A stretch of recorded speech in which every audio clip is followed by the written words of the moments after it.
আজকে নাটোর চাঁদপুর মাঠে আমাদের ম্যাচের রেজাল্ট কি এবং আমাদের বিপক্ষে কোন টিম ছিল, এই প্ল্যানটি বিপক্ষ টিম কিভাবে পায়, তো সবকিছু বলবো এই ভিডিওটিতে। তো চলো কথা না বাড়িয়ে শুরু করা যাক।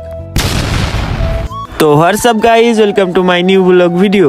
প্রতিদিনের মতন এবারও বের হয়ে গেলাম। দীর্ঘ 1.5 ঘন্টা জার্নি করার পরে চাঁদপুর মাঠে চলে আসলাম। এসে আমরা ড্রেস আপ করে মাঠে নেমে পড়ি এবং আমাদের বিপক্ষে ছিল কুষ্টিয়া ভেড়ামারা টিম। একটু পরেই খেলা শুরু হয়ে যায় এবং আমাদের দলের আব্দুল্লাহ প্রথম গোল করে। খেলা শুরু হওয়ার 4-5 মিনিটের মধ্যেই এই ম্যাচে আমি 12 নম্বর জার্সি পরে খেলছিলাম। পরে আর হাফ টাইমে কোনো গোল হয় না এবং আমরা 1 গোলে এগিয়ে থাকি।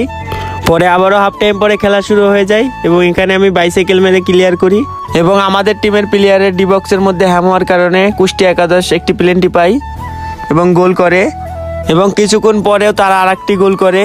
তো ম্যাচের স্কোর হয় 2-1 গোল এবং আমরা এই ম্যাচটি 2-1 গোলে হেরে যাই। এবং এখানে ভিডিও শেষ। আরও নতুন নতুন ভিডিও পেতে পেজটি ফলো করে দিবেন এবং লাইক কমেন্ট শেয়ার করে দিবেন।